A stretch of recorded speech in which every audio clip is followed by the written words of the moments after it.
Close your eyes for a moment and picture this. You're standing on a worn-out city street. The pavement is cracked. The street lights flicker with a tired yellow glow. And there in the corner of that sidewalk sits a woman. She clutches a tattered coat, pulling it tighter around her frail body. The cold bites into her bones, but in her eyes, there's still a flicker of light. The kind of light that refuses to die, even after a lifetime of heartbreak. Most people don't even see her. To the crowd rushing by, she's invisible. They walk past in polished shoes and tailored suits, their faces lit by cell phones and car headlights, never once stopping to look her way. To them, she doesn't exist. But once, not so long ago, she had everything they take for granted. A small home in the suburbs, a steady job at an office, a husband she trusted, and a daughter who was her whole world. All of it collapsed in a heartbeat. Her husband, the man she had built her life around, betrayed her. He took the money, left behind a mountain of debt, and walked out the door without a trace of remorse. She still remembers the last day inside that house, stuffing a few worn shirts into a bag, staring at the empty fridge with nothing but a bottle of water inside, and closing the door on a life that was gone forever. From that night on, the sidewalk became her bedroom, the sky her ceiling, and the city noise her lullaby. By day, she sits on a corner, hand outstretched, hoping for a few coins. Sometimes people toss $1 her way with a glance of pity. More often, they turn away, pretending not to see her at all. On good days, she finds half a sandwich. On bad days, she swallows water and emptiness. Yet hunger isn't the cruelest thing she endures. No, what cuts the deepest is the cold indifference of people who look through her, as if poverty itself were contagious. But here's the remarkable part. She refuses to let her soul harden. A hungry child selling lottery tickets passes by, and she breaks her only piece of bread in half. An old man shivers on the curb, and she scoots over, offering him her small piece of cardboard to sit on. In a world that gives her nothing, she still chooses to give. And maybe that is what keeps her alive. At night, when the city glows with neon lights, she lies on that thin sheet of cardboard, curling into her coat while the wind howls down the alleys. Sometimes fear takes over. She wonders if one day she'll die here, quietly, and nobody will even notice. But then her thoughts drift to her daughter, her little girl now living with grandparents far away, because she simply couldn't provide. Every time she imagines her daughter's face, her chest tightens. And instead of breaking down, she whispers into the darkness, "I'll come back for you, sweetheart. I'll stand up again, even if hope is all I have left." To keep the loneliness away, she tells herself stories in the dark. Stories of a woman who rises from the ashes. Stories of warm kitchens filled with laughter, of families reunited. Those stories are candles in her night, tiny flames keeping her spirit from going out. Because deep down, she believes in something most people have forgotten, that miracles can happen, that maybe one day someone will reach out a hand. This city is wide and cold, but even here, small lights still shine. And she, this homeless woman, she is one of them. Faint, fragile, but unbreakable. What she doesn't know is that fate has already begun to turn its wheel. Just around the corner waits an encounter that will change her life forever. So hold on to this image. A woman on the sidewalk, small against the night, yet her eyes burning with a stubborn kind of hope. Because from the darkest places, the most extraordinary stories often begin. The city never really sleeps. For most people, the night is filled with neon lights, laughter pouring out of bars, and the hum of traffic that never fades. But for her, the night is something else entirely. It is survival. She curls tighter on her scrap of cardboard, pressing her back against the rough wall of a closed shop, trying to block the icy wind. Each breath is visible in the cold. Each gust cuts through her thin coat as if it were paper. She used to have a bed, warm blankets, even the simple comfort of a locked door. Now the sidewalk is all she has. Every morning begins the same. She rises before dawn, when sidewalks are still damp from the sweepers, and makes her way to the public restroom. The cracked mirror reflects a tired woman older than her years. With icy water, she splashes her face, tying her hair back into a bun that always falls loose. She whispers to her reflection, almost like a prayer, "Another day. Just get through another day." That ritual keeps her moving, even when her body begs her to stop. Her corner is a stretch of sidewalk outside a convenience store. It has become her station, her stage, though no one is watching. Some passers-by ignore her, eyes glued to their phones. A few drop coins without looking. Others mutter insults, sneers curling on their lips as though her existence alone is offensive. She has learned to take it all in silence. Pride, she reminds herself, is a luxury she cannot afford. Yet she notices what others miss. The boy who pedals past each afternoon on a rusted bicycle, backpack sagging with books. She imagines him heading to school and silently hopes he never has to learn the lessons she has. The older woman with shopping bags who once slipped her an apple without a word. That apple tasted sweeter than any feast. Small gestures like these stay with her, proof that compassion survives even if fragile. Hunger is her constant companion. It gnaws at her belly with the persistence of an animal that never sleeps. On good days, she earns enough for a sandwich, tearing it in half to save a piece for later. On the worst days, she lowers her gaze and rummages through trash bins, cheeks burning with shame, praying nobody she once knew will see her. The humiliation stings, but hunger is sharper, so she swallows her pride and keeps going. But what sustains her most is memory. She recalls the warmth of her daughter's laughter, the way little fingers clutched her sleeve when thunder shook the night. Those memories replay like an old song, bittersweet but necessary. At night, she whispers into the dark, "I'll come back for you. I'll find a way." Those words are her anchor, the thread tying her to hope. The streets are not just lonely, they are dangerous. She has mapped the city in her mind. Which alleys to avoid, which benches are safe for a short rest, which faces to fear. Once a man lunged at her, trying to snatch her bag, the only possession she had left. She fought back with desperate strength, and though she saved it, a bruise bloomed across her arm for weeks. The bruise healed, but the fear remained. Still, she repeats to herself, "I'm still here. They can't take that from me." And then there are moments of grace. At sunset, when the skyline glows pink and gold, she forgets her hunger for a few minutes. She closes her eyes, breathes deeply, and feels almost free. Those moments are her secret treasure, proof that even in hardship, beauty endures. She doesn't know it yet, but fate is close. Soon a stranger will collapse at her feet. A man whose hidden identity will upend everything she knows. But tonight she doesn't see what's coming. She is simply a woman on the street, clinging to hope with stubborn resolve. Because sometimes the greatest journeys begin with the smallest steps. And hers, though unseen by the world, is only just beginning. It began like any other evening. The sky was fading from orange to gray as she sat at her corner, shivering against the chill that seeped into the city. She had earned only a few coins that day, barely enough for half a sandwich, and her stomach grumbled in protest. She pulled her coat tighter and lowered her eyes, trying not to meet the stares of those who passed by. To them, she was part of the scenery, no more noticeable than a lamppost or a trash can. Then she heard it, a sound that didn't belong to the usual symphony of the streets. A rough gasp, followed by the thud of something heavy hitting the pavement. Her head snapped up. Just a few feet away, a man had collapsed. He was dressed plainly, almost too plainly.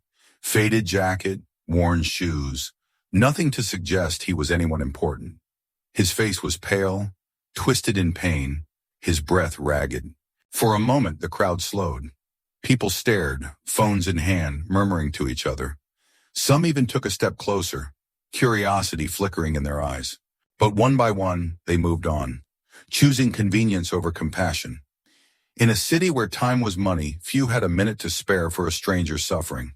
She froze. Instinct screamed at her to stay back. She had nothing. No training, no strength, not even a phone to call for help. But her heart wouldn't let her sit still. Memories of her daughter, of promises whispered in the dark, rose up inside her. If she looked away now, if she pretended not to see, what kind of person would she become? So she moved. Her knees hit the cold concrete as she knelt beside him. "Sir, can you hear me?" she asked, voice trembling. His eyelids fluttered but didn't open. Panic surged through her, but she forced herself to act. She pressed her fingers to his neck, searching for a pulse the way she had once seen on TV. It was faint, but it was there. "Help! Somebody, please!" she called out, but the crowd ignored her. A few glanced back, then kept walking. Frustration burned in her chest, but she refused to give up. She slid her arms under his shoulders, trying to lift him enough to keep his airway clear. He was heavier than she expected, and her muscles screamed, but she held on. Minutes felt like hours. Finally, a passerby stopped long enough to dial emergency services. Relief washed over her, but fear still coiled tight in her stomach. She whispered to the unconscious man, as if her words alone could anchor him to life. "Hold on. Don't give up. You're not alone." When the ambulance sirens finally pierced the night, she nearly collapsed with relief. Paramedics rushed in, their practiced hands taking over. She stumbled back, watching as they loaded him onto a stretcher. For a second, she thought they would push her aside, but one of them gave her a nod, an acknowledgement that she had done something that mattered. As the ambulance doors closed, she stood there trembling, her palms scraped raw from the pavement. Around her, the city moved on, indifferent as ever. But she knew deep in her bones that nothing about this night was ordinary.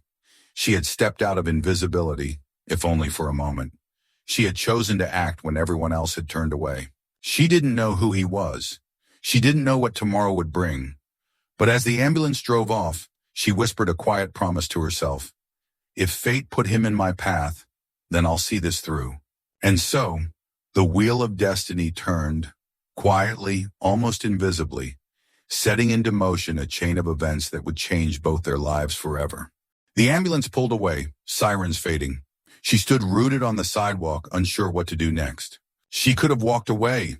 Most people would have. But something inside her wouldn't let go. She followed step by step, as if pulled by an invisible thread.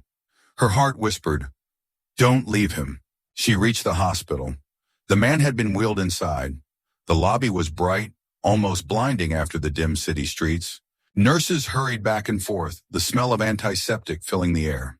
She hesitated at the entrance, aware of her worn coat, dirty shoes, empty hands. This was not a place for her, yet she stepped forward anyway. At the reception desk, a woman in scrubs looked up. "Family?" she asked briskly. The homeless woman shook her head.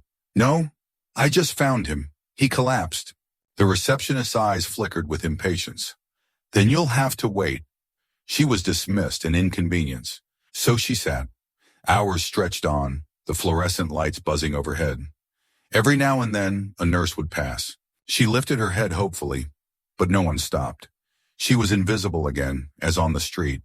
Here she chose to stay. Her stomach growled, sharp with hunger. She hadn't eaten since morning. Vending machines taunted her. She sipped water from a paper cup, willing it to quiet the emptiness. Still, she didn't leave. Something about that man's pale face, the way his body had crumpled to the ground, haunted her. She couldn't bear the thought of him waking up alone. As the night deepened, the waiting room emptied. Families came and went, clutching updates, faces heavy with relief or sorrow. She remained curled in a chair. To stay awake, she watched the clock on the wall tick past midnight. Then 1, then 2. Her thoughts drifted. She remembered the day her daughter was born, trembling with fear and hope. She had held her husband's hand. She had believed she was safe. The memory brought tears. That life was gone. Tonight she was alone. But perhaps in some strange way, so was the man. Around 3 a.m, a nurse finally approached. "Are you still here?" she asked, not unkindly. The woman nodded. "He's stable," the nurse added, almost reluctantly. Relief surged through her. "Can I see him?" she asked. The nurse hesitated, then shook her head. "Family only." She understood. Still, she whispered a silent thank you, her shoulders sagging with relief. The man was alive, that was enough. She leaned back, exhaustion finally winning. As her eyes closed, she whispered one last thought. "Hold on, don't give up." When she woke, the first light of dawn was streaming through the glass doors. She rubbed her stiff neck. She realized she had survived another night. Not on the streets, but in a hospital waiting room. And though she had nothing, no food, no bed, she felt a strange sense of purpose. Somehow her life had become entwined with his, and she wasn't ready to walk away. Morning at the hospital is a strange quiet. The lights never dim, but the energy changes. Nurses trade places, carts rattle, coffee steams in paper cups. She rose from the waiting room chair, joints aching. Then she gathered her courage and approached the desk. I'm here for the man who came in last night. The nurse checked a screen. Observation. No listed family. She looked up. Claire nodded. The nurse's expression softened. 5 minutes, and she said, he's waking. The room was small, washed in morning light and the soft beeping of a monitor. He lay with an IV in his arm, face less gray than she remembered. Claire hovered near the door. Sir, can you hear me? His eyes opened, unfocused, then steadied on her. Confusion and something like relief. You, he rasped. You scared me, she admitted. I didn't know if you'd make it. You stayed? All night. Silence pressed gently on the room. A cart squeaked past in the hall, then faded. Why? He said at last. You didn't have to. Because someone should, she said. Everybody else kept walking. Something eased in his face. Thank you. 2 simple words that struck harder than she expected. A knock at the door. The nurse. Time. Claire hesitated. Do you need anything? No one to call, he said quietly. Water would be nice. The nurse handed a cup. He sipped, eyes not leaving Claire. I'll come back later, she said. If they let me. If you do, he said, I'd like to know your name. I'm Claire. He considered it as if committing it to memory. I'm Daniel. An orderly swept in to check vitals. Claire stepped into the corridor, letting the door ease shut. She should have left, hunger, exhaustion. But the invisible thread tugged again, warming her hands around a paper cup of water. When the nurse waved her back, Daniel's color had improved, though fatigue still shadowed his eyes. Claire, he said, trying the name again. You don't owe me anything. I know, she said, keeping a respectful distance. Maybe I owe myself to see this through. Most people don't bother. Most people are busy, she said with a tired half-smile. I have time. He studied the frayed cuffs of her coat, the careful way she held herself. How long have you been on the street? She considered lying, then let it go. Long enough, she said. Long enough to know invisibility hurts more than hunger. He nodded like someone who understood. I see you, he said simply. The words settled between them like a promise. For a heartbeat, the room felt warmer. Footsteps neared. The nurse returned with a clipboard. We'll keep him a day or two, she told Claire. If you want to check in, mornings are best. Claire glanced at Daniel. He gave the tiniest nod. She drew her coat close. I'll be here in the morning, she said. And the next. Then I'll be here too, he answered, a faint smile at the corner of his mouth. She left the room. Outside, the corridor seemed brighter, as if names had turned on a light. Something fragile had shifted. For the first time, Claire walked with the sense that the day ahead might be different. Behind her, Daniel exhaled and looked toward the door, as if the same thin thread tugged at him. The long night was over. The conversation had begun, and with it, a small, subtle change. Daniel remained in the hospital for 2 more days, and Claire returned each morning.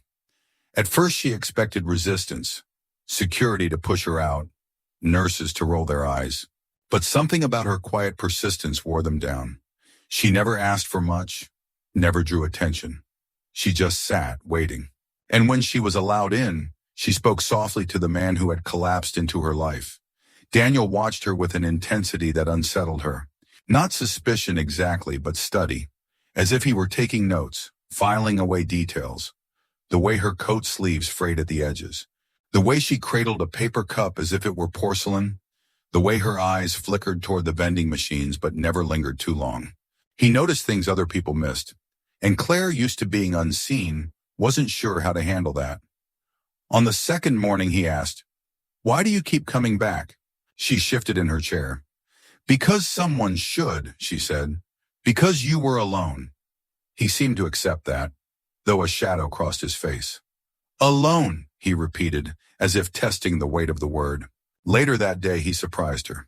Claire, he said, would you hold this for me? He extended his wallet, a plain leather fold. Instinct screamed to refuse. What if someone saw? What if they thought she was stealing? She shook her head. I can't. Yes, you can, he said simply, just until I wake up again. His eyes were steady, almost challenging. She hesitated, then took it with both hands, holding it like a fragile bird. When he woke hours later, it was resting untouched on the bedside table.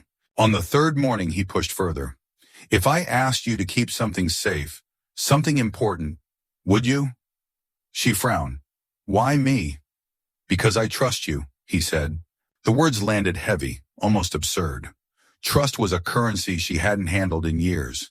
She wanted to laugh, to tell him he was mistaken. Instead, she whispered, I'd try.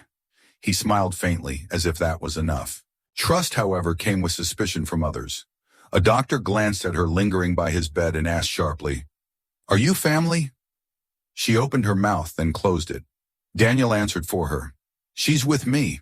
The doctor didn't look convinced, but he didn't argue either. The phrase echoed in her head. She's with me.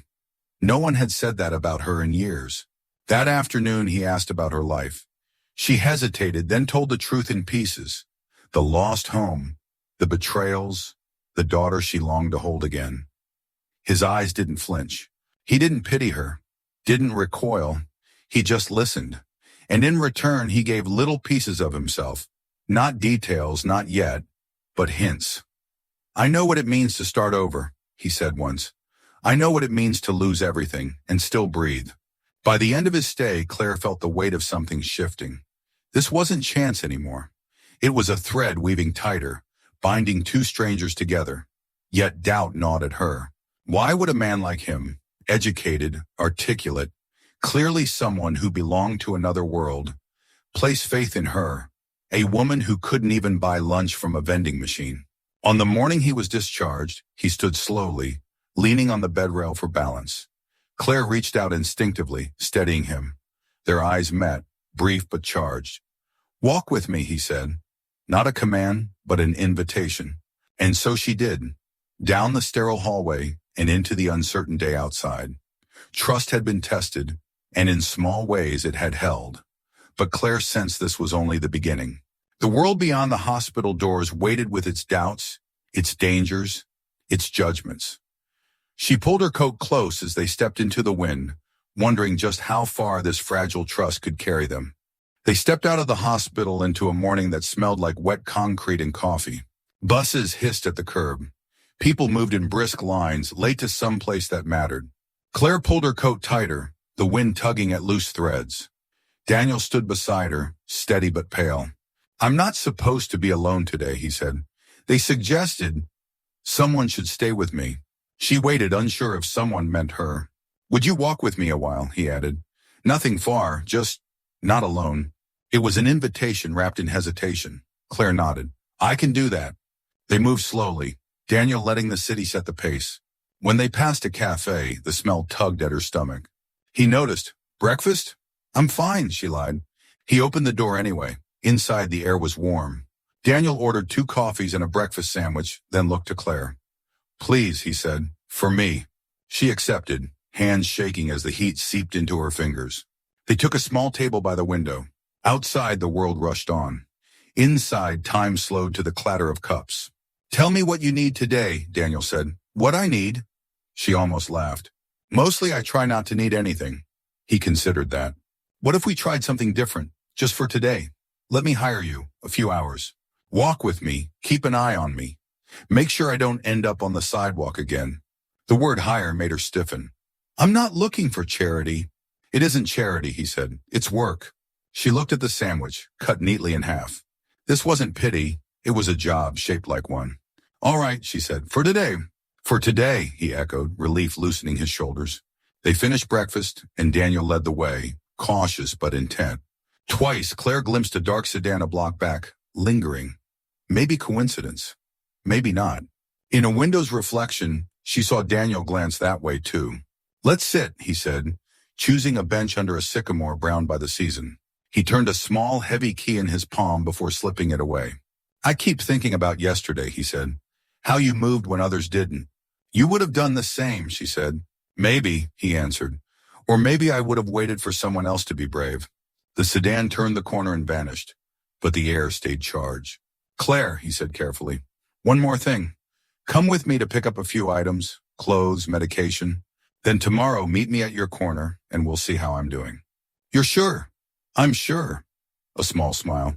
Besides, you're on the clock. They walked 3 blocks to a quiet storefront. The bell chimed. The clerk greeted Daniel by name, too quickly for strangers. Claire's spine prickled. Daniel bought a shirt, shoes, toiletries. He never checked prices. The clerk rang something under the counter, as if payment lived in a system she couldn't see. Outside, he handed her the bag. Would you hold this? She took it, confusion rising. Daniel, who? Tomorrow, he said, gentle but firm. We'll talk tomorrow. They turned toward the bus stop. The pavement brightened. Daniel's steps were steadier, his color strong. When the bus pulled up, he looked at her. Meet me at the cafe at 10? She hesitated, then nodded. 10. The doors hissed open. He stepped on, then turned back. Thank you, he said softly. The bus pulled away. Claire stood on the sidewalk holding a paper bag and a promise. She had a job for tomorrow. A small thing, maybe. But small things often carry the most weight. As the morning thinned into noon, she lifted her face to the light and let herself imagine a life where she wasn't invisible. At the corner behind her, the dark sedan idled just long enough to confirm she was alone. Then it rolled away. The city swallowed the sound, leaving only the echo of an invitation. The first plank of a bridge being built across a very long distance. The next morning, Claire arrived at the cafe early. The sun had barely cleared the skyline. The windows glowed faintly with steam from brewing coffee. She pressed her hands around a paper cup she'd managed to buy with loose coins, nerves humming under her skin.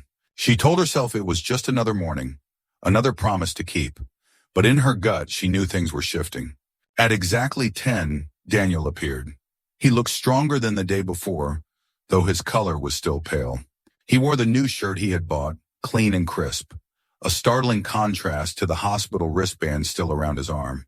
He smiled when he saw her, as if her presence was the most natural thing in the world. You came, he said. You asked, she replied.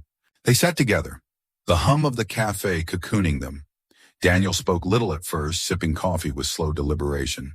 Claire studied him, wondering again who exactly he was. There was a steadiness to him that didn't fit the image of a man collapsing on a sidewalk. And there was that key, the heavy one he'd carried yesterday. Finally, he set his cup down. Claire, can I trust you with something? Her heart stumbled at the weight of the question. I don't know, she admitted. You'd have to decide that. He reached into his pocket and placed the key on the table between them. Brass, old, ornate. Not a door key for any apartment she'd ever seen. More like something that belonged to a vault or a chest from another century. That, he said, is not something I show to many people. Claire stared. What does it open? His eyes flickered toward the window before he answered. Not here. He slid the key back into his pocket, hand firm. One day soon I'll explain. But for now, I just need you to know it exists, and that if anything happens, it matters. Before she could respond, motion outside caught her eye. The dark sedan again, idling across the street. Different driver, same shape, same shadow. Her chest tightened. Daniel, she murmured, tilting her head. He followed her gaze, and for a second his calm cracked. Then he masked it with a smile. You're observant, he said quietly. Good. Don't ignore things like that. Who are they? She asked. Not friends, he answered simply. Then he shifted the topic.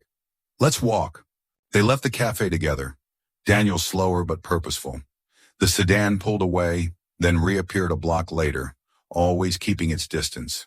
Claire's pulse raced, but Daniel seemed almost resigned, as if the car were a shadow he had long learned to live with. On a quiet street, he stopped beneath a flickering streetlight. Claire, he said, voice low, there are parts of my life I can't explain yet. But yesterday you chose to act when no one else did. That matters more than you realize. And it's why I believe I can trust you, even with pieces of this I can't name. Her throat tightened. She had lived years unseen, unwanted, dismissed. And now here was this man, placing in her lap both gratitude and mystery. I don't know what you're asking me to be part of, she said. You don't need to yet, Daniel replied. All I ask is, stay close. For now, that's enough. The sedan turned the corner again, headlights sweeping over them before disappearing into the stream of traffic. Claire shivered. For the first time in years, her survival felt tied not just to hunger or weather, but to something bigger, something moving in the shadows. She walked beside him in silence, the weight of unspoken questions pressing heavy on her chest. Who was Daniel, really? What did the key unlock? And why did a black car follow them like a ghost through the city? As the day dimmed, one thing was certain. The story she had stumbled into was no longer just about kindness. It was about secrets, and secrets always demanded a price. By noon, the heat shimmered over the asphalt, but Claire's hands stayed cold. The dark sedan had tailed them all morning like a rumor. Daniel tried small talk, weather, coffee, bus routes, but silence threaded through. Secrets had weight. She felt them in his pauses. At a small pharmacy beside a laundromat, Daniel filled a prescription while Claire watched the street. The sedan idled half a block away, driver lost in glare. A stroller crossed. The car slid forward, never close, never far. Ready? Daniel asked, returning with a paper bag. Back street. They cut through an alley. In the shade, he slowed. What I'm asking of you isn't fair, he said. You didn't choose this. Neither did you. Maybe I did, he said. Either way, people decide how close they want to stand. On a block of brownstones, a man in a navy coat stepped from a doorway. Daniel, he said evenly, you're hard to keep track of. His gaze touched Claire, polite, assessing. Not today, Daniel said. We're walking. The coat parted to flash a badge, private security. Take the car, he said. People are asking questions. Let them ask. The man looked at Claire. You with him? Say no and vanish. Instead, she said, yes. He dipped his head. Be careful. He handed Daniel a sleek card and disappeared. That was the polite version, Daniel murmured, offering Claire the card. Keep it? She slid it into her pocket. The first test arrived as a quiet question. Are you with him? She'd answered out loud. In a bakery window's reflection, the sedan reappeared. Daniel touched the pocket with the heavy key. Storage on Fulton, he said. I need a folder. I won't take you into that. You think I scare easily. I think too much has been asked of you. Claire weighed her choices. Turn left and disappear, or keep walking beside a man who carried danger like a shadow. Her daughter's laugh rose from memory. Be the mother who keeps her word. Fulton, she said, I'm coming. They rode a bus, sitting apart. On Fulton, they reached a squat building with numbered doors and a keypad. Daniel typed without looking. Muscle memory that didn't fit the man he seemed to be. Inside, the hall smelled of dust and metal. Unit 3C. Daniel paused at the lock. If we're interrupted, he said, you walk away. Don't wait for me. Open it. The door rolled up. Inside, a neat row of boxes labeled in a tidy hand. Dates, cities, names. Not chaos. An archive. Daniel lifted a lid, withdrew a leather folder, slid out a thick envelope. Claire glimpsed an embossed foundation letterhead. Footsteps echoed, not hurried, not friendly. Daniel's eyes met Claire's. He nodded toward a door marked service. Go, he mouthed. Now! Fear pinned her. Then the memory of the sidewalk loosened it. She gripped the folder. What do you need me to do? He tucked the envelope inside and pressed it into her hands. If we're separated, take this to the cafe. Ask for the upstairs office and say, for the winter account. He'll understand. He touched her wrist. And Claire, thank you. The steps drew closer. Claire slipped through the service door into a stairwell. She took the steps two at a time, emerging into an alley bright with noon. Inside, voices overlapped. Firm. Controlled. The sedan's nose edged into the alley, blocking the sun. Claire pivoted and walked the other way fast, hugging the folder. On the main street, she merged with pedestrians and let the current carry her. At the corner, a bus wheezed to a stop. She climbed aboard, heart racing. Through the window, she caught one last slice of Fulton, a door swinging shut. A shadow stepping into light. Daniel was gone from view. She had done what he asked. Chosen a side, carried the weight. No phone, no address. But she had directions. And a folder pressed to her ribs like a second heartbeat. The first test wasn't a chase or a shouted confession. It was a choice in daylight. Stand closer instead of stepping away. Say I'm with him and mean it. At the end of the route, the bus jolted. Claire stood and stepped into the afternoon. The cafe wasn't far. Whatever waited upstairs would either break this fragile trust or prove it real. Claire reached the cafe just past 3. The place was busy, a blur of laptops, clinking mugs. Music played too low to hide conversation. She stood at the door, folder pressed under her coat, heart rattling like loose change. She had rehearsed the words on the bus. Ask for the upstairs office. Say, for the winter account. But now faced with the ordinary brightness of a cafe, where people laughed over cappuccinos, it felt absurd. A code phrase from a spy movie. Yet Daniel's eyes, steady and urgent, had left no room for doubt. She stepped to the counter. The manager, a bearded man in his 40s with a quick smile, asked, "What can I get you?" Her throat dried. I have something. For the upstairs office." The smile faltered just slightly. "Oh?" She clutched the folder tighter. "It's for the winter account." The man stilled as if the cafe's noise had dimmed. Then he nodded once. "Follow me." He led her through a narrow hallway past stacked boxes of syrups and bags of beans, then up a creaking wooden staircase.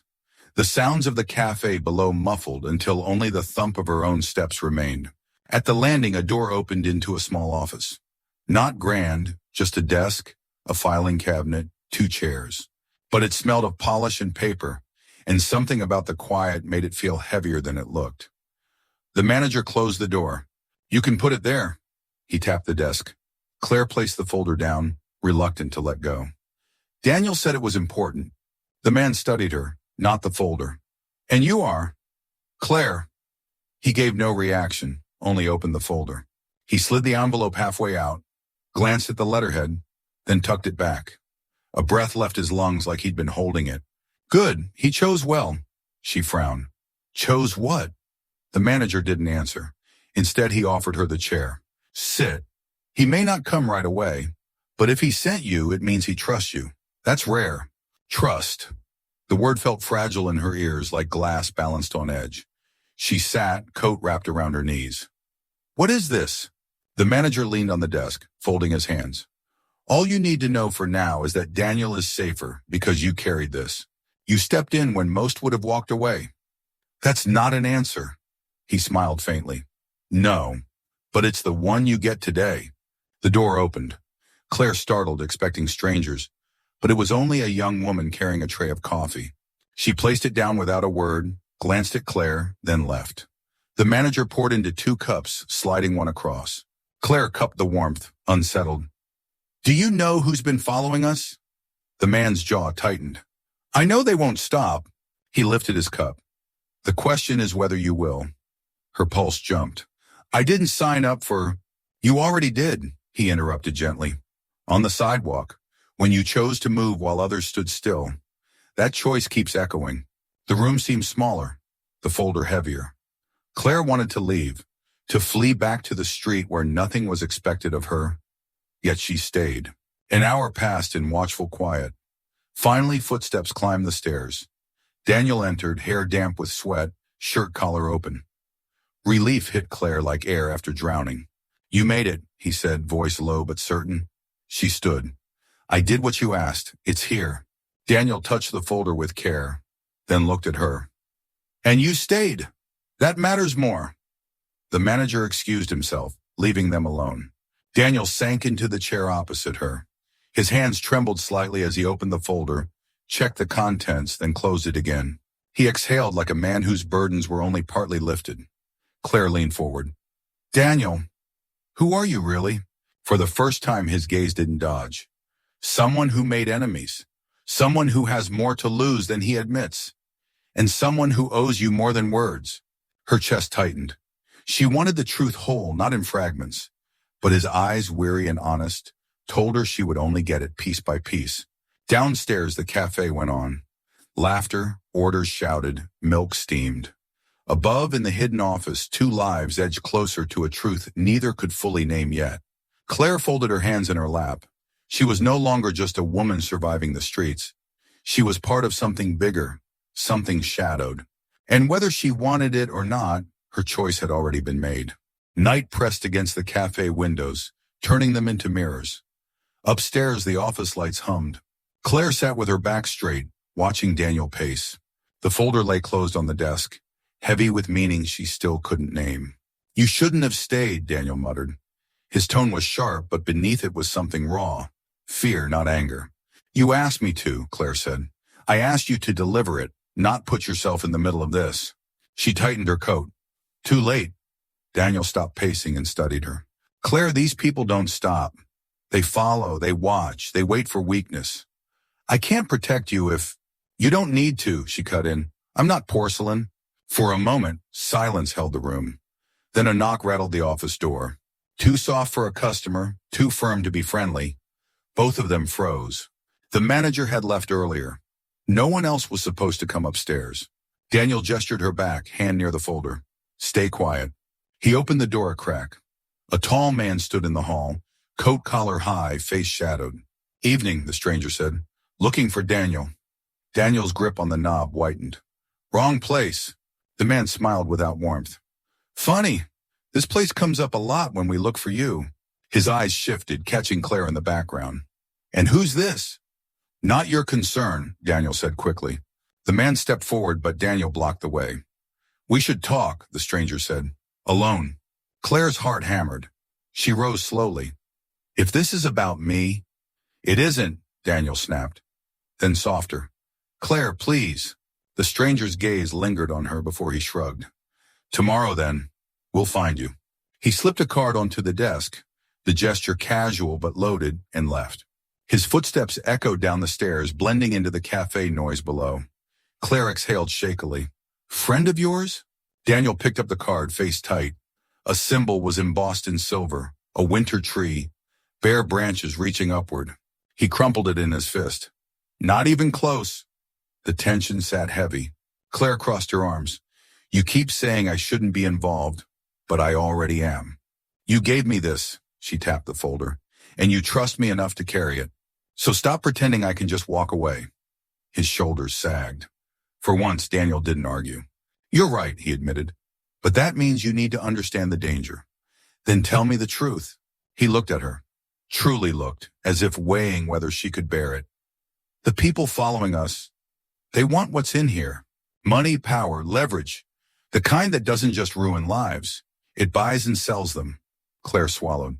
And you? I'm trying to stop them. Or at least to keep what's left safe. It wasn't the whole truth, she knew. But it was more than before. And it cracked something open inside her. She wasn't just a bystander anymore. She was a keeper of secrets. A line drawn across forces she couldn't yet see. A thud echoed outside the window. Claire jolted. Daniel crossed fast, pulling the blinds. For a split second, she glimpsed movement. Someone leaning too close, retreating into the dark. They're watching, Daniel whispered. Even here. Claire's chest tightened. Every instinct told her to run, but another instinct, fiercer, told her to stay. Fault lines had opened, and she was already standing on one side. Daniel set the folder back into her hands. Keep this tonight, he said.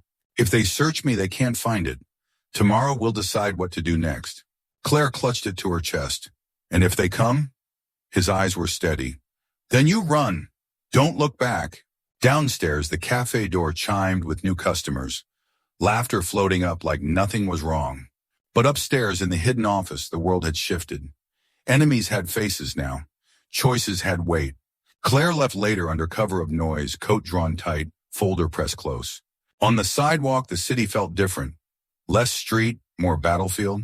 Across the road, the sedan idled, headlights off, patient as a predator. She walked into the night, every step a question. How far could trust carry them before the ground split open completely? The city was loud with weekend energy, music spilling from bars, traffic honking in waves, laughter echoing off brick. But for Claire, every sound blurred into one steady pulse of fear. She kept the folder pressed tight beneath her coat as she walked. Head down, steps quick. The sedan across the street crawled forward. Its engine purred low, patient, like it could wait all night. Claire ducked into a crowd leaving a theater, letting their chatter shield her. For a moment, the car vanished from sight, and she breathed. Then headlights swung back into view. They were still there, watching. Her instincts screamed to disappear into the subway, but Daniel's words echoed, keep it safe. If they search me, they can't find it. She couldn't risk being trapped underground, not tonight.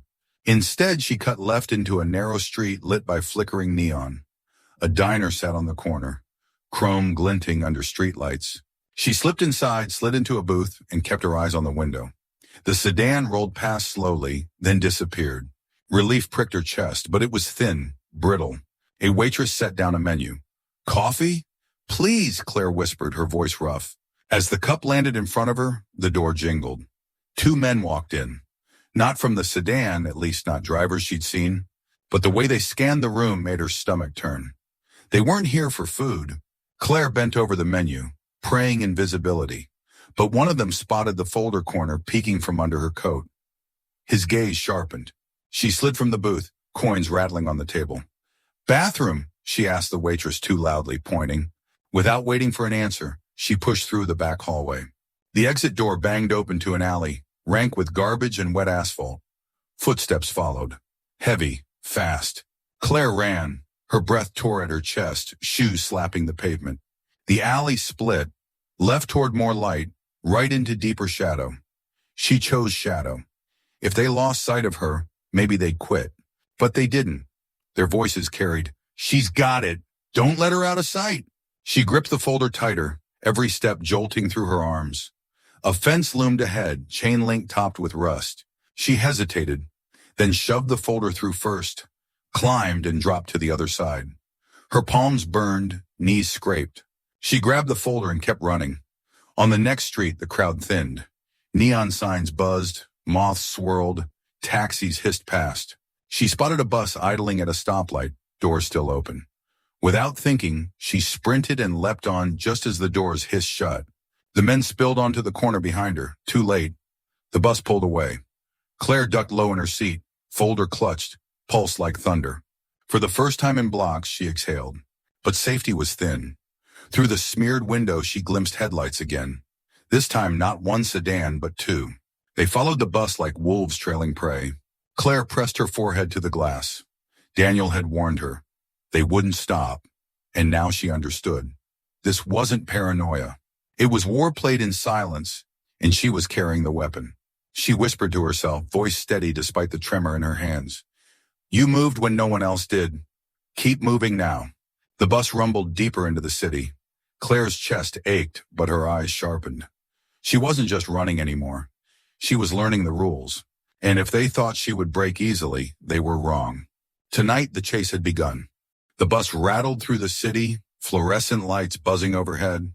Claire sat low in her seat, folder clutched under her coat, trying to slow her breathing. Outside, the two sedans kept pace like silent hunters.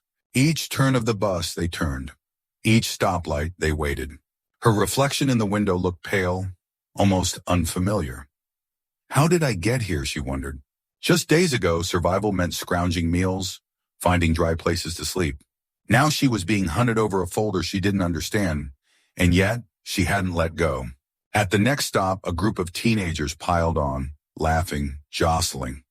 The bus filled with noise, and for the first time Claire saw an opportunity. She could slip out, vanish in the chaos. But as she watched the sedans tail the bus like shadows, she knew they wouldn't quit. If she kept running forever, she'd break. Something inside her hardened. Maybe it was exhaustion. Maybe the memory of Daniel's trust. Maybe the image of her daughter's face when she swore she'd never give up again. But she realized hiding wouldn't be enough. At some point, she would have to cross a line. The bus turned toward a transit hub, brakes squealing. Claire stood, bracing herself. At the last second before the doors closed, she darted off into the crowded terminal. People streamed in every direction. Commuters, travelers, vendors shouting over carts of food. The sedans couldn't follow her inside, but the men could. She spotted them almost immediately, pushing through the crowd, eyes locked on her. Her pulse thundered. She slipped into a kiosk selling magazines and gum, ducking behind a rack. The folder pressed hard against her ribs. One of the men passed within feet, scanning. She could smell his cologne, sharp, metallic. Her gaze fell on the counter. A display of prepaid phones. An idea sparked. When the vendor turned away, she slid one into her pocket and dropped cash onto the counter. More than enough. Not theft, insurance. She ducked out, weaving through the crowd until she reached the women's restroom. Inside, the air smelled of bleach and cheap soap. She locked herself in a stall, tore open the phone package with trembling fingers, and powered it on. The screen glowed to life. Her mind raced. Who could she even call? Not police. They'd never believe her, and she couldn't risk explaining Daniel. The only name that came was the cafe manager, for the winter account. Maybe he'd know what to do. She dialed the number on the business card Daniel had forced into her hand earlier. It rang once, twice. A low voice answered. Yes? This is Claire, she whispered. Daniel said, winter account. A pause, then, hold the line, don't speak. Static hissed, then silence. She waited, knees pressed to her chest, phone slick in her grip. Finally, the voice returned. Go 2 levels down. There's a parking exit. We'll meet you there. And Claire, don't lose the folder. The call cut off. Her chest tightened. She wasn't sure if she'd just given herself a lifeline or walked into another trap. But waiting wasn't an option. She slipped out, blending into a group of women leaving the restroom, then headed for the escalators. The men were still in the terminal. She saw one at the far end speaking into a radio, eyes sweeping the floor. They knew she was still here. Claire descended into the lower level, heart pounding. The air grew colder, damp with exhaust. Fluorescent lights flickered. Ahead, she spotted the exit ramp to the parking lot. A figure stepped out of the shadows, tall coat collar turned up. Her breath caught. Was it another pursuer or the contact from the call? She tightened her grip on the folder. For the first time, she didn't think about running. She thought about fighting, about standing her ground. If this was a trap, she'd go down holding the one thing they couldn't take without a struggle. Claire stepped forward, crossing the line from hunted to something else entirely. The underground parking lot was a cavern of concrete and shadows. Fluorescent bulbs flickered, buzzing faintly above rows of empty cars. Claire's footsteps echoed as she moved toward the ramp, clutching the folder so tightly her knuckles burned. A tall figure waited near a column, coat collar raised against the chill. His face was partly hidden in shadow. His posture was calm, too calm for this place. "You're Claire?" His voice carried, low but steady. Her throat tightened. "Daniel sent me." The man nodded once. "Then you're in the right place." But trust was no longer simple. The stranger's words matched the call, yet his presence set her nerves alight. She remembered Daniel's warning. They won't stop. They'll use whatever face they need. From behind, footsteps echoed. Fast, urgent. Claire spun. 2 men from the diner stormed down the ramp, eyes locking on her. "There she is," one shouted. The stranger by the column stepped forward, hand slipping inside his coat. For a split second, Claire's chest seized. Gun? Knife? She braced, folder tight against her chest. Instead, he produced a slim badge, flashing it toward the pursuers. "Back off," he barked. "This one's under protection." The men slowed but didn't retreat. One sneered. "Protection? You don't own her. Hand it over, lady. You've got no idea what you're carrying." Claire's pulse hammered. Her feet screamed to run, but her gut told her the decision mattered more than escape. She could choose to trust the badge, or gamble that the pursuers were bluffing. She lifted her chin. "Then tell me," she said, voice shaking but firm. "What am I carrying?" The pursuers exchanged a glance. The taller one smirked. "Insurance. Money that could save lives or bury them." "He didn't tell you, did he? He left you blind." The man with the badge snapped. "Enough!" He pulled a radio from his coat, speaking fast into static. "Target located. Need immediate extraction." The garage filled with tension like a drawn bowstring. Claire's knees trembled, but something inside her steadied. She wasn't just prey anymore. She had leverage. The folder, the code, Daniel's trust. The pursuers edged closer. One reached into his jacket. "Last chance, lady. Give it up." Claire's grip tightened. "No." The words surprised her as much as them. The badge holder shifted, blocking their path. "You'll have to go through me." Shouts echoed near the ramp. Boots pounding, more figures rushing in. For a breath, Claire feared more pursuers. But then uniforms appeared. Dark jackets with matching insignias. Reinforcements for the badge holder. The 2 men cursed and backed toward the shadows. "This isn't over," one spat before melting into the dark. Claire sagged against the column, breath ragged. The badge holder approached carefully. "You did well," he said. "Most would have folded." Her voice cracked. "Who are you?" He gave a small, almost tired smile. "An ally. For now, that's all you need to know." He gestured to the folder. "Keep it. They'll expect me to take it. But Daniel trusted you. Don't break that." Her arms ached from holding it so long, yet she hugged it closer. The line had been crossed. She hadn't just run, she had defied them. As they led her toward an unmarked van waiting at the far end of the garage, Claire glanced back at the empty shadows, where the pursuers had vanished. She knew they'd return, but for the first time, she felt the spark of something new. Not just survival, resistance. The van rumbled out of the garage, headlights cutting through the night. Claire sat wedged between 2 silent escorts, the folder heavy on her lap. The badge holder, now clearly the one in charge, sat across from her, his face calm but unreadable in the dim light. For a while no one spoke. The hum of tires and the occasional burst of a siren outside were the only sounds. Claire's pulse finally slowed, but her grip on the folder never loosened. She was tired of being left in the dark. "Enough," she said suddenly, her voice sharper than she intended. "I've been chased, cornered, nearly trampled, and no one has told me why. You want me to carry this thing? Fine, but I'm done being blind. Tell me what's inside." The man regarded her for a long moment. Then he leaned forward. "Daniel didn't explain? He said it was important. That's all." The man sighed, rubbing his jaw. "Then you deserve at least the truth in pieces. What you're holding isn't just paper, it's proof. Documents tying one of the largest private foundations in the country to shell companies. Laundering money, buying influence, controlling votes. The kind of proof people kill to keep hidden." Claire's chest tightened. "And Daniel?" "Daniel is one of the last people who knows where the bodies are buried, figuratively speaking.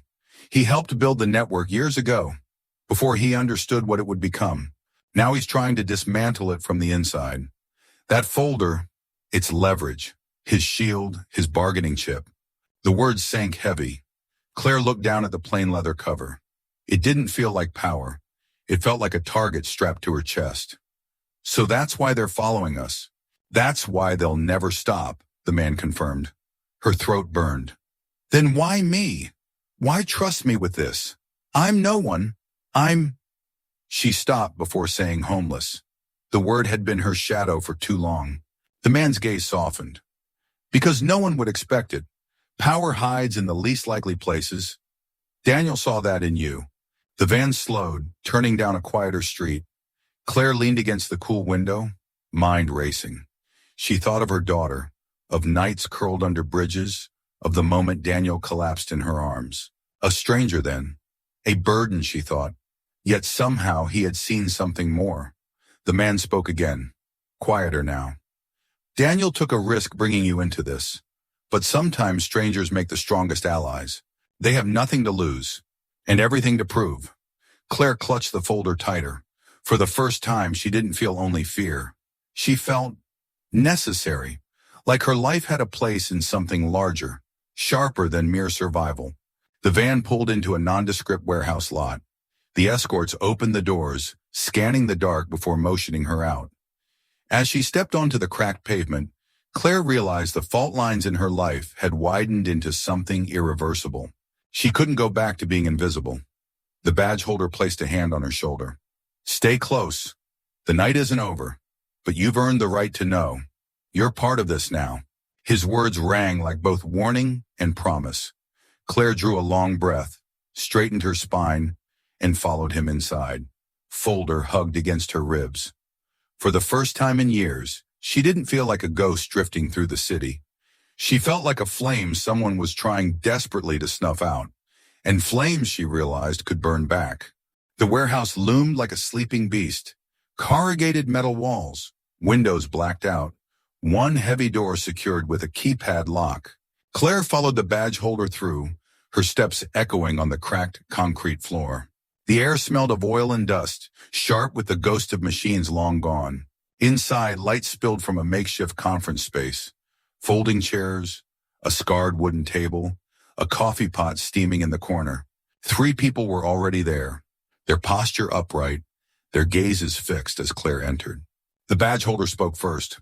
"She's with Daniel. She carried the folder." That sentence seemed to shift the room. A woman in a dark blazer raised her eyebrows, studying Claire with cool precision. A younger man tapped nervously at a laptop, while another leaned against the wall, arms crossed, face unreadable. Claire's pulse thudded. She had spent years trying not to be seen. Now every eye weighed her, measured her. She pulled her coat tighter, folder clutched like a shield. The woman in the blazer broke the silence. "Daniel trusts you. That alone is extraordinary. He doesn't hand out trust easily." Claire's voice cracked at first. "I didn't ask for this. I was in the wrong place at the wrong time." The woman tilted her head. "Or the right place. Depends on how you look at it." The man with the laptop swiveled it toward the table. On screen were files, charts, numbers scrolling. This, he said, is the network. Offshore accounts, shell companies, billions hidden behind charities and real estate. He glanced at Claire. The folder you carried ties directly into this web. Without it, our case collapses. Claire's mouth went dry. Case? You're law enforcement. The badge holder shook his head. Not officially. Official channels are compromised. Too many hands bought, too many ears bent. We're the ones left to clean it. The weight of that truth pressed down like a stone. Claire gripped the folder harder. She wasn't holding scraps of paper. She was holding fire that could burn entire empires. The man against the wall finally spoke, his voice low and skeptical. She's not trained. She's not protected. If they know she has it, she's a liability. Claire bristled. I didn't drop it, did I? I ran, I climbed, I kept it when anyone else would have given up. The room stilled. Even Claire surprised herself. The woman's gaze softened slightly. She's right. Sometimes survival is better training than any academy. The badge holder nodded. Daniel chose her for a reason. Until he arrives, she stays. Arrives? Claire asked him. Where is he? The laptop man frowned. He slipped the tail, but it won't last. If he makes it here, we'll regroup. If not, he didn't finish. The coffee pot hissed. Outside, a truck rumbled by on the street, fading into silence. For a moment, the room felt suspended, waiting for something to break. Claire sat at the table, folder resting before her. She traced its edge with trembling fingers. All her life, she'd been discarded, overlooked, invisible. Now she was in the middle of a battle she barely understood. But one thing had shifted. They needed her. The woman leaned forward. Claire, you've already crossed a line. There's no going back. But know this. If we win, lives change. If we lose... Her eyes held Claire's steadily. People disappear forever. Claire swallowed hard. Fear coiled tight in her chest, but beneath it was a flicker of something else. Resolve. She wasn't just surviving anymore. She was standing in a room where choices could shape futures. The warehouse creaked, wind rattling its walls. Somewhere outside, a car door slammed and everyone stiffened. The man by the wall reached inside his jacket. The laptop screen flickered as the younger man shut it quickly. The badge holder whispered, "Stay quiet." Footsteps echoed closer, heavy against the concrete. Claire's heartbeat roared in her ears. The door handle turned. Was it Daniel or the people hunting him? The door creaked open, metal grinding against metal. Every person in the warehouse froze. Breath caught midair. Claire's nails dug into the folder, pulse so loud it drowned out thought. Then his voice, low, strained, but unmistakable. "It's me." Daniel stepped inside, shoulders hunched, jacket damp with rain. His hair clung to his forehead. Exhaustion lined his face, yet his eyes were steady. Relief surged through Claire so sharply she almost sobbed. The badge holder moved first, ushering him in and shutting the door quickly behind. "You were followed?" Daniel shook his head. "Not directly. I lost them 3 blocks out. But they'll circle back. We don't have much time." He crossed the room, and when his gaze found Claire, something flickered. Gratitude, worry, and a weight too heavy to name. "You kept it." Claire rose slowly, folder still clutched to her chest. "You asked me to." For a moment, the world shrank to just them. Then the woman in the blazer cleared her throat. "Daniel, we need clarity. The file is strong but incomplete. We can't move forward without the rest." Daniel placed a hand on the folder, but didn't take it. "The rest is hidden. Different locations. If I fall, this piece ensures the others can be traced. That's why it matters." The man against the wall scowled. "And you dragged her into it? A civilian? You might as well have painted a target on her back." Daniel's jaw tightened. "She saved me when I was dying on the street. When no one else moved. If anyone here has earned trust, it's her." The tension in the room cracked, just slightly. Claire felt heat rise to her face. Not from embarrassment, but from the raw force of his defense. For so long, no one had spoken for her. The laptop man reopened his screen, data glowing. "With what's here, we can expose a fraction of the network. Enough to rattle them, but not enough to break them? We need a coordinated strike." Daniel's gaze sharpened. "No, not yet. If we push too early, they'll bury everything. And us with it." He turned back to Claire. "Which is why they'll keep coming for you. You're carrying the one thread that unravels the rest." Her knees trembled, but she held his stare. "Then teach me how not to break." The word surprised even her. She expected fear to choke her, but what came out was resolve, clear and sharp. Daniel's eyes softened, just briefly, but then he nodded. Before anyone could respond, a sudden crack split the air, glass shattering at the far end of the warehouse. Everyone ducked instinctively. The laptop slammed shut. The man against the wall drew his weapon, and the badge holder hissed, "Positions!" Claire dropped behind the table, folder clutched tight. Shards glittered on the concrete, a cold wind spilling through the broken window. Outside, headlights flared, sweeping across the wall. "They found us," Daniel muttered, voice grim. The badge holder barked, "Exit routes now!" The team scattered, one toward the stairwell, another toward the loading dock. Daniel crouched beside Claire, eyes urgent. "Listen to me. Whatever happens, you stay with me. Do not hand that folder to anyone else, no matter what they say." Her voice trembled. "Not even them?" She nodded toward the others. "Not even them," he said. "You give it up only if I tell you directly. Understood?" She swallowed hard and nodded. Footsteps pounded outside, more than one set, closing fast. The warehouse air grew sharp with tension, ready to snap. For the first time, Claire wasn't just bracing to run. She was bracing to stand, to hold, to fight if she had to. Daniel's hand hovered near her shoulder, steadying but not controlling. "You've crossed the line already, Claire. Tonight you'll see just how far it runs." The door at the far end of the warehouse burst open, and shadows spilled inside. The standoff had begun. The warehouse doors slammed open, metal echoing like thunder. Shadows poured inside. 3, maybe 4 men, dressed in dark clothes, moving with precision. They weren't thugs, they were trained. "Down!" the badge holder barked, pulling his weapon. The laptop man dove behind a stack of crates. The woman in the blazer flipped the table for cover, her calm shattering into action. Claire crouched low, folder hugged to her chest. Her breath came fast, too loud in her own ears. She'd been chased before, cornered before, but this was war crashing through thin walls. Daniel dropped beside her, pulling her toward the overturned table. "Stay down," he hissed. Gunfire cracked, deafening, sparks jumping from metal beams. The intruders advanced in a tight formation, pushing deeper. Claire pressed herself to the floor, heart hammering against the folder. "Move her!" the man by the wall shouted. "No," Daniel snapped back. "She stays with me." The badge holder exchanged fire, each shot sharp and controlled. One intruder fell, groaning, dragged back by another. But more poured in, boots pounding concrete. Claire's palms were slick. She wanted to vanish, to melt into the shadows, but Daniel's earlier words clanged in her head. "You give it up only if I tell you directly." She tightened her grip until her knuckles ached. The woman in the blazer crawled to them, hair disheveled, eyes blazing. "There's a back exit. We can buy you 10 seconds, no more. Get her out." Daniel nodded once. "Do it." The badge holder and the others opened fire in bursts, covering the path. Daniel pulled Claire to her feet. "Run!" They sprinted through the maze of crates. Bullets snapped past, splintering wood. Claire stumbled but kept her hold on the folder, legs burning.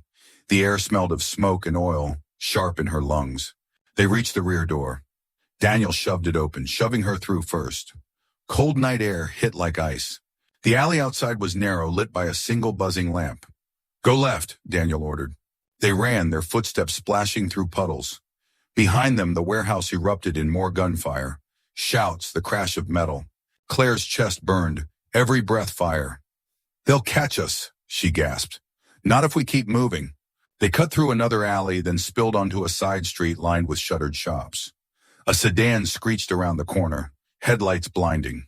Daniel yanked her behind a dumpster as the car roared past, tires shrieking. Claire clutched the folder, shaking. "We can't outrun cars."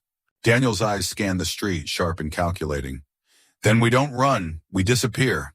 Before she could ask how, he dragged her into a recessed doorway. The sedan circled back, headlights sweeping over the street, but missed them by inches. The car sped off, engine fading into the distance. Claire pressed against the cold metal door, panting. Daniel leaned beside her, chest heaving. In the silence that followed, she realized her hands still hadn't let go of the folder. He glanced at her, eyes fierce but proud. "You held on, even when it got loud." Her throat was dry. "I almost dropped it."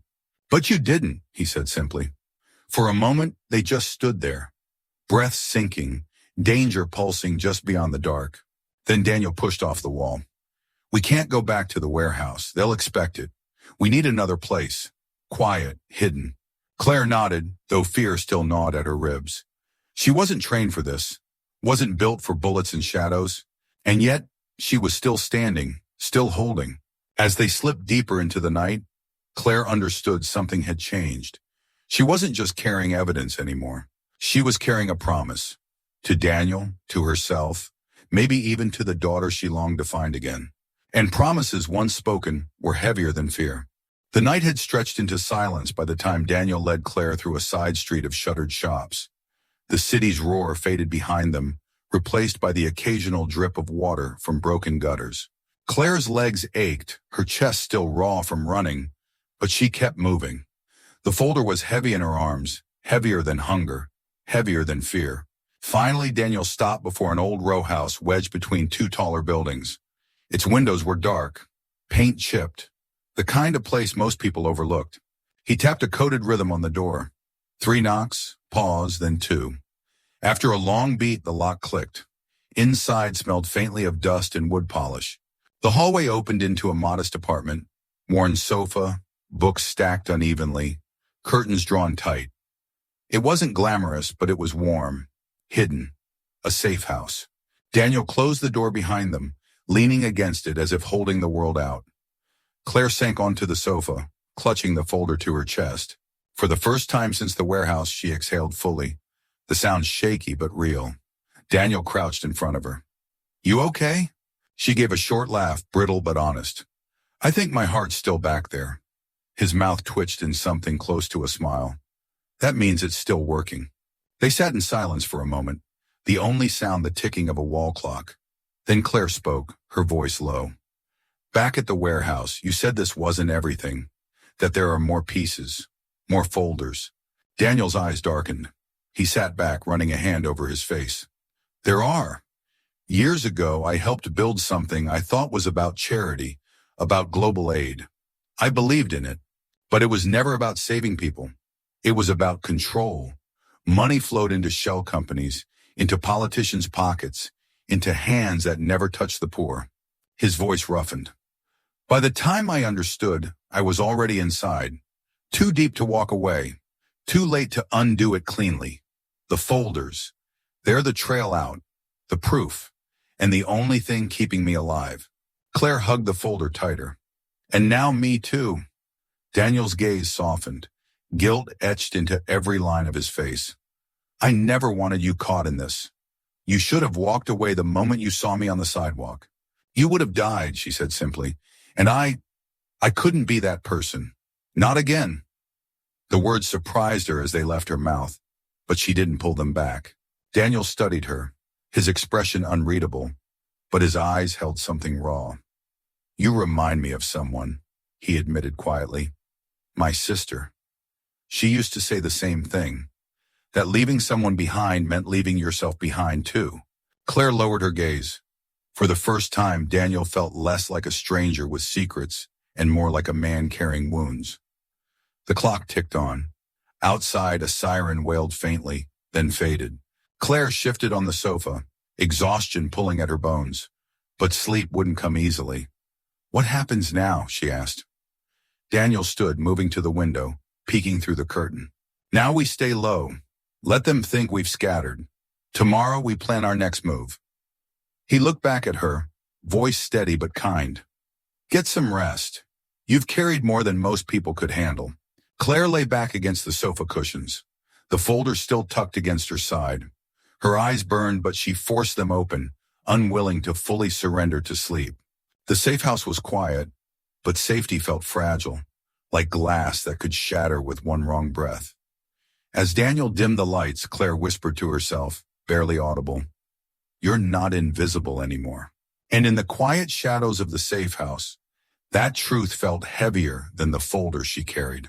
The first light of dawn crept through the cracks in the curtains, painting the safe house walls in pale gray. Claire stirred on the sofa, the folder still pressed against her side like a shield. For a moment she wondered if the night had been a dream. Chases, bullets, shadows. Then she caught Daniel's silhouette by the window, rigid, watchful. No dream. He hadn't slept. His shoulders were tense, eyes scanning the street below. The weight of decisions clung to him, heavier than the damp coat he still wore. Claire sat up, rubbing her eyes. They'll come again, won't they? Daniel turned, his face etched with exhaustion. Yes, they don't stop. The network has resources that make us look small, but small isn't helpless. Her stomach nodded. So what's next? Keep running? For the first time, Daniel hesitated. His jaw worked, as though he were weighing a truth too heavy to voice. Finally, he said, we have two choices, hide or fight. The words lingered in the room, sharp and bare. Claire's instinct screamed for safety. She had spent years dodging storms, surviving by slipping into shadows. Hiding was familiar, safe meant alive.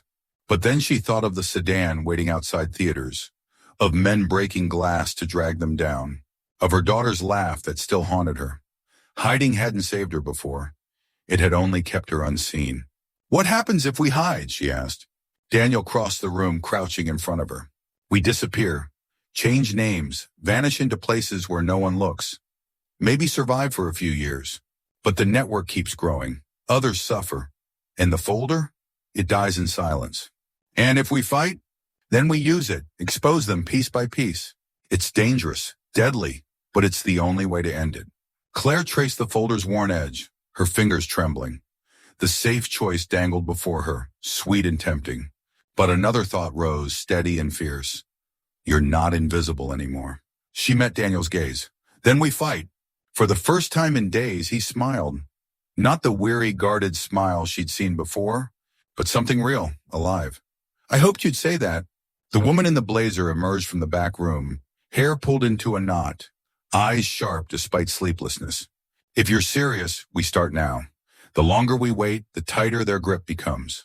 The badge holder set down a map on the table, coffee steaming beside it. We have allies ready, journalists, a few officials who haven't been bought. But we'll need to move carefully. One wrong step, and they'll crush us. Claire stepped closer, folder in hand. Her voice steadied as she said, Tell me where to start. The room stilled. No one questioned her now. She wasn't baggage or liability. She was part of the circle. As plans unfolded, routes, contacts, codes, Claire listened, asked, learned. Every detail pressed into her memory like survival lessons. The fear didn't vanish, but it shifted into something sharper. Resolve.